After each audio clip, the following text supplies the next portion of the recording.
어떤 통합 가치를 가지고 이 시대에 이야기를 해야 될까 뭐 이런 것들을 이제 찾고 뭐 고민하고 그러고 있습니다. 그런 중에 이제 여러 사회 이제 지도층이라고 할 수 있는 여러 인사를 들어봤으면 좋겠다 이제 그런 취지로 회장님께 이제 말씀을 드려서 이렇게 방문하게 됐습니다. 이제 이렇게 또 인터뷰 하는데 이렇게 흔쾌히 또 해주시다니 감사드리고요. 저희들 뭐 대통합위원회가 또 할 수 있는 일에 이렇게 조금이라도 이렇게 큰 도움이 됐으면 좋겠습니다. 그래서 뭐 저희들도 사실은 통합가치라는 이 단어가 굉장히 이제 생소한 단어입니다.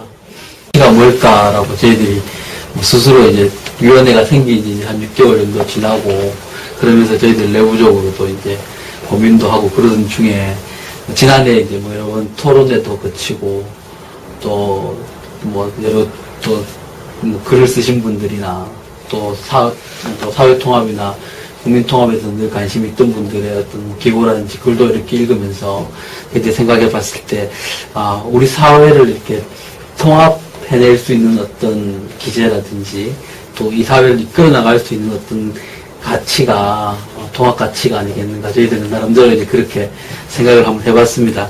그래서 이제 그런 중에, 이사장님께서 또 생각하시는 통합 가치가 있을 수도 있고 또 이 시대를 이끌어 나갈 수 있는 그런 가치가 있을 수도 있겠다 그런 생각을 하게 됐습니다. 그래서 이사장님께서 생각하시는 통합이라는 게 어떤 것이고 또 이 시대를 이끌어갈 또 가치가 어떤 것이 있을까 한번 여쭤보겠습니다. 예.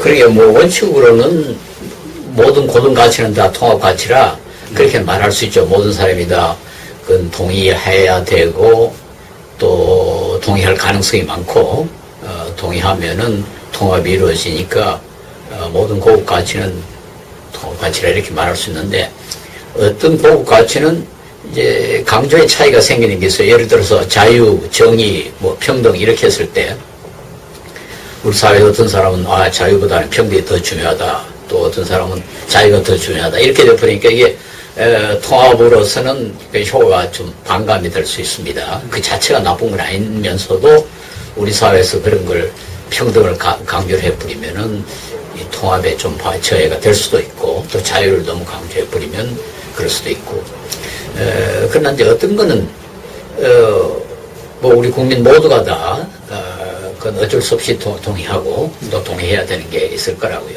뭐 우리가 흔히 말하는 거 예를 들어서 다른 사람 배려 이걸 아예 뭐 가령 보수나 진보가 그거는 안 된다 그렇게 할 이유는 전혀 없지 않습니까? 그래서 가령 뭐 정의, 자유 이게 상당히 고급 가치지만은 그런데도 불구하고 통합 가치로서는 우리 사회에서는 적합하지 않다. 차라리 정의 정도는 괜찮지 않나 이런 생각이 들고요. 저는 뭐 그동안에 계속 강조하는 게 이제 다른 사람에게 해를 끼치지 말자. 이게 쉬우면서도 쉽다는 말은 너무 많은 것을 요구하지 않습니다. 예를 들어서 다른 사람을 도와야 한다 하는 것은 우리가 다 동의할 수 있지만은 쉽질 않아요. 그러나 다른 사람에게 해를 끼치지 말자. 이거는 모든 사람이 동의할 수밖에 없고 또 우리가 조금 노력하면은 해를 끼치지 않을 수가 있거든요. 뭐 다른 사람 실제로 돕지는 못할지언정 해는 끼치지 않을 수가 있고요. 그래서 제가 우리 뭐 하고 있는 나눔 운동 같은 것도 그렇습니다. 나눔 이게 다 우리가 좋다고 생각하지만 또 어떤 사람 나눌 수 없는 사람이 있어요. 그러니까 그것도 제가 봤을 때는 가장 이상적인 통합 가치는 하지 않느냐. 그래서 저는 그저 도덕성 그건 내가 말한 도덕성은 다른 사람께 손해나는 짓을 하지 말자. 그 정도라도 하면은 우리가 지금 갈등이 생기는 게 결국 나에게 해를 끼친 사람이 있고 해를 끼치는 제도 뭐 정책이 있으니까 갈라지지. 우리가 개인적으로나 제도나 법이 해를 안 끼치면은 우선 통합의 기본적인 것은 만들어지지 않나 싶고요. 그게 사실은 정의입니다. 정의라는 건 다른 사람에게 이익을 주자는 게 아니에요. 다른 사람에게 부당하게 해를 끼치지 말자는 게 정의입니다. 그래서 난 정의 같은 것이 상당히 좋은 통합 가치가 아닌가 그런 생각을 좀 합니다. 네. 그래서 방금 이제 다른 사람에게 폐해를 끼치지 말자 이렇게 말씀하셨는데, 안 그래도 이게 저희들은 이제 뭐 되게 이렇게 거창한 가치 어떤 뭐 정의 뭐 이런 것들만 매번 이렇게 이야기할 때가 참 많은 것 같습니다. 그래서 잘 와닿지도 않고 그렇게 또 국민들한테는 굉장히 어떻게 보면 부정적으로 이렇게 보여질 이제 그런 것들이 그동안 너무 많이 강조가 되어 왔거든요. 그러니까 사람들이 식상해 있는 게요.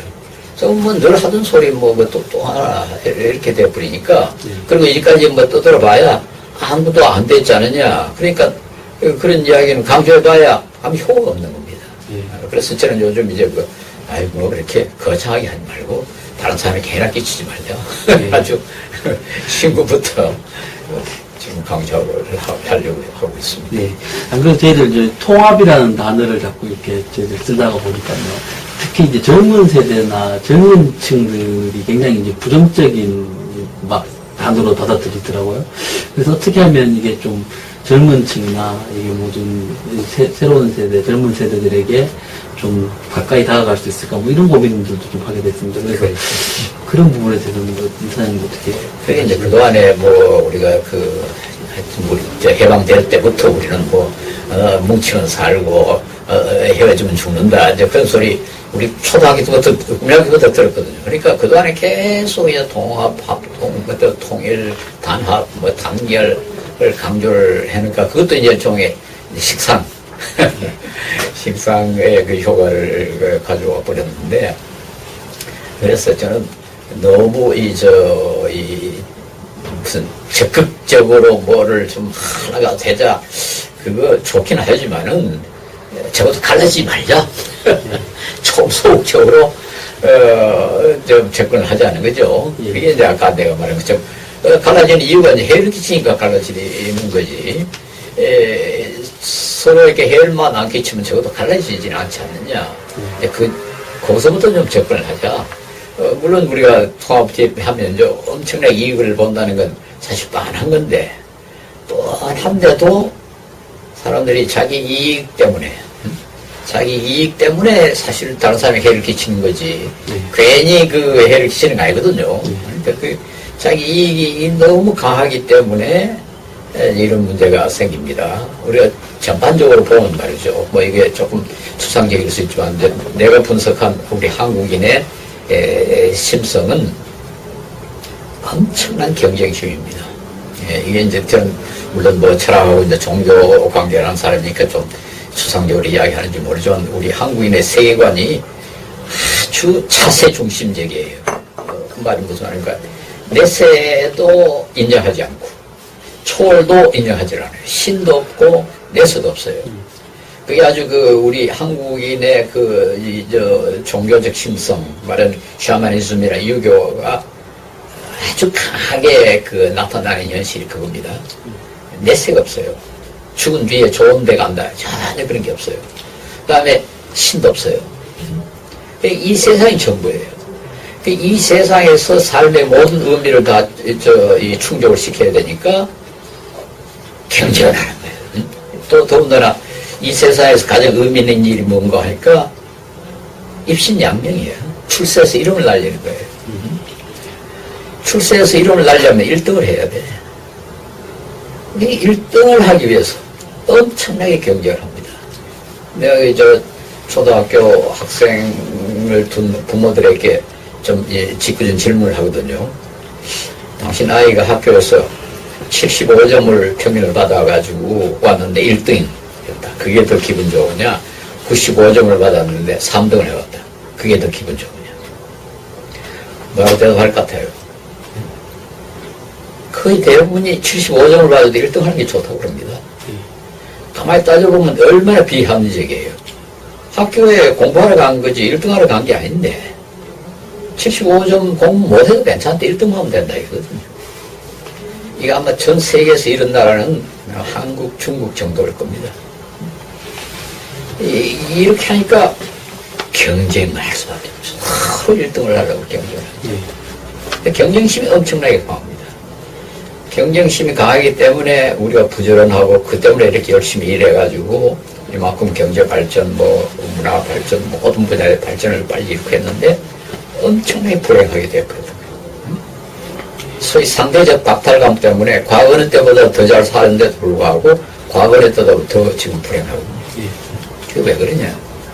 근데 이 경쟁을 할 때 그러니까 뭐 욕심이죠. 내가 앞서야 되니까. 이게 여기 제 기본적인 게 뭔가요? 페어플레이입니다. 페어플레이. 경쟁이 공정하게, 룰 오브 게임이 공정해가지고 공정하게만 경쟁이 되면 그래도 통합이 그렇게 어렵지 않아요. 근데 여기다 도덕적 수준이 우리가 굉장히 낮거든요. 이 경쟁이 공정하게 이루어지지 않는 겁니다. 그래서 내가 해를 끼치지 말자 하는 말은 경쟁에서 좀 공정하게 하자는 거죠. 다른 사람 억울하게 하지 말자는 거죠. 네. 다른 사람에 피해를 끼치지 말자는 말로 다 일맥상통하는 것 같습니다. 이사장님께서 이제 요즘 열심히 활동하고 계시고 저희들에게 또 알려주시는 가치 중에 하나가 저희들 볼 때는 또 나눔이 아닌가 이렇게 생각이 됩니다. 그래서 뭐 또 지금 저희 대한민국이 굉장히 이제 잘 사는 나라가 되고 또 그럴수록 나눔의 가치가 또 소중하게 느껴지는 그런 시점인 것 같은데요.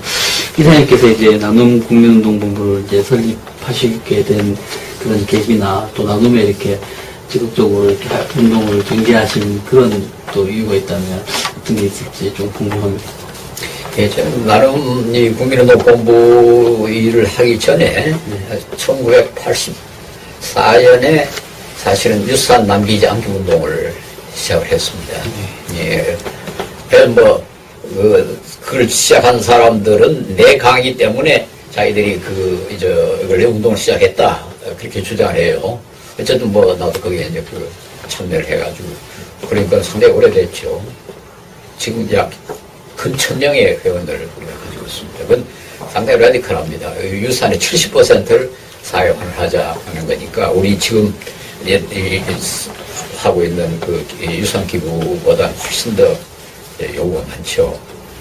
근데 그때 내가 강의를 하면서 주장한 게 적어도 우리 인생을 살면서 출발점은 같아야 되지 않냐. 100m 경기를 하는데 어느 사람은 10m 앞에서 출발하고 어느 사람은 10m 뒤에서 출발하고 이건 안 된다. 자기 어느 정도 노력해가지고 앞서가는 건 어쩔 수 없지만 적어도 출발점은 같아야 되는데 유산을 받은 사람은 한 10m 앞에서 출발하고 부모를 잘못 만나가지고 유산을 못 받은 사람은 10m 뒤에서 출발하고 이건 불공정하다. 그러니까 하여튼 뭐 자기 자식이 다른 사람에게 손을 벌려야 하는 그런 상황이 아닌 한 유산을 남기지 않는 것이 정의롭다. 그게 내 이유입니다. 제 시작한 이유입니다. 그리고는 이 최근에 와서 우리 경제 수준이 조금 높아지니까 이 기부를 받아가지고 활동하는 단체들이 많이 생기고 그래서 정부가 아무래도 이 기부를 좀 강조를 해야 되게 돼서 2011년에 2010년에 아마 그렇게 했겠죠. 나는 대축제를 했어요. 보건복지부가 주최를 해가지고. 근데 복지부가 아무래도 이건 국가기관이 해서는 안 되겠다. 민간이 이걸 만든 게 좋겠다. 그렇게 생각해서 이런 운동을 하나 좀 하는 게 어떠냐. 그런 안이 나와가지고 그럼 하겠다. 그래서 지금 시작을 했습니다. 네. 그래서 나눔운동 이 본부가 하여튼 나눔에 대해서 굉장히 활발하게 운동을 전개해서 사회에 굉장히 많은 이제 파급 효과를 지금 미치고 있다 이렇게 생각이 됩니다. 그래서 많은 분야에서 나눔이 활성화되고 또 국민들도 하여금 나눔에 대한 어떤 중요성 같은 것도 많이 알려졌다고 저는 생각됩니다. 근데 이렇게 운동을 하면서 이렇게 좀 어려운 점들도 있었을 것 같습니다. 뭐 어떤 것들이 또 어려웠어요?